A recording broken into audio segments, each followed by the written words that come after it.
Have you ever considered that using animals through agriculture, using animals in scientific ways through labs and studying them through treatment and testing, as well as using animals through hunting such as sport and commercial hunting are not only unjust to the animal, but fundamentally wrong? 97% of animals used in animal testing are killed. My name is Madeline Falah, and today I will be speaking on animal ethics through the point of view of Tom Regan.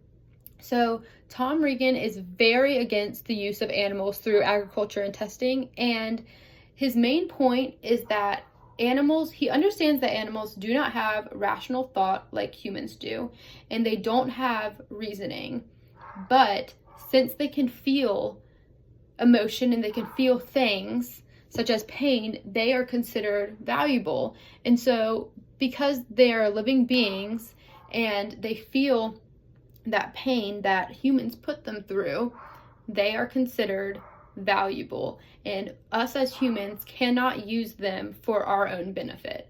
So, I will be starting off today by talking about this chart in which shows all of the animals that are used for animal testing in the United States and for research. So starting off at the top, hamsters and guinea pigs and rabbits are used a lot in animal testing. But what surprised me was at the end, dogs and cats are also used in animal testing. About 60,000 dogs and 70,000 cats are used for animal testing. And when we think of dogs and cats being used for animal testing, it's very alarming to think about. But what Regan tries to put into perspective is that no animal has value over another, just as no human has value over another.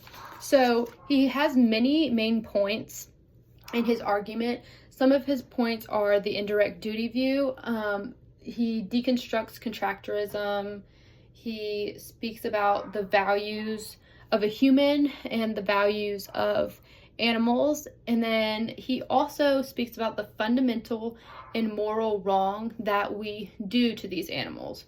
So I'm going to start off with the indirect duty view, which is he gave us a story. And he said, if you had a neighbor and your neighbor came over and kicked your dog, you would be upset that your neighbor kicked your dog, and that would be a moral wrong to you because that is your property. So in a lot of people's eyes, the human emotion and the human reaction is the only one that matters because we have moral reasoning.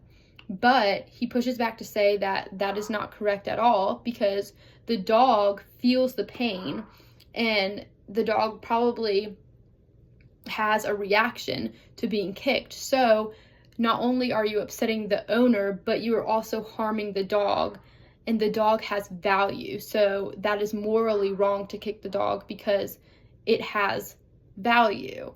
The second thing that he talks about is deconstructing contractorism. So contractorism is basically like when a young child can't sign a contract or think reasonably for themselves so that they have their parent do all of these things for them. It's the same thing when talking about animals and their owners. The owners take care of their animals and make sure that nothing bad ever happens to them.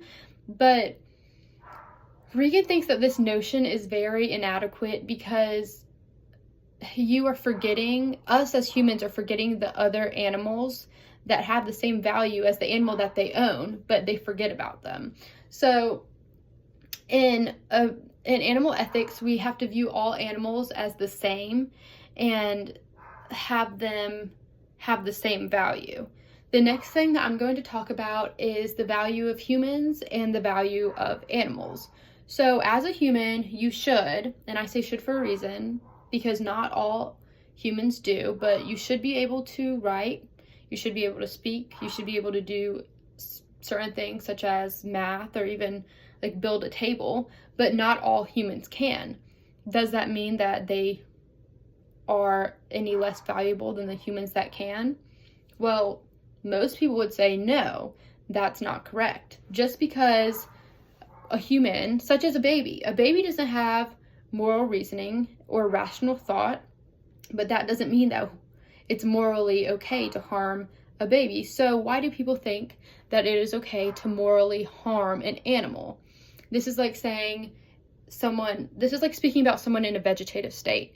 If that person in a vegetative state, they can't think or rationalize, that would be like saying it's morally okay to harm them because they can't think like everyone else.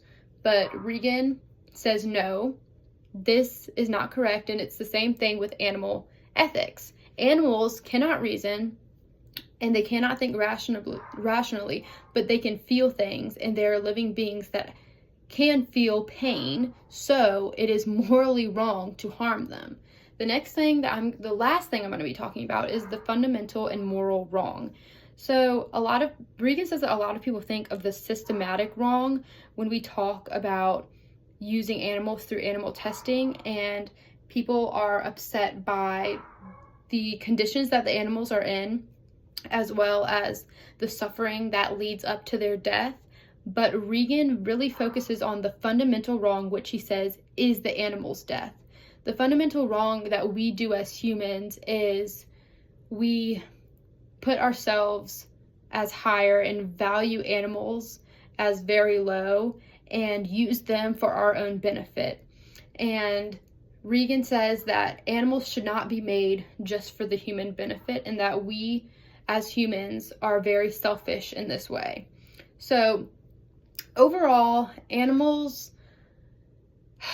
Regan says that animals are living beings and they have their own value, and just because they don't have rational thought doesn't mean that they should be treated like nothing. So he thinks that we need to put in education systems to educate people on the harm that we inflict on animals, as well as put in laws that regulate the amount of animals that we are using for animal testing and in animal agriculture.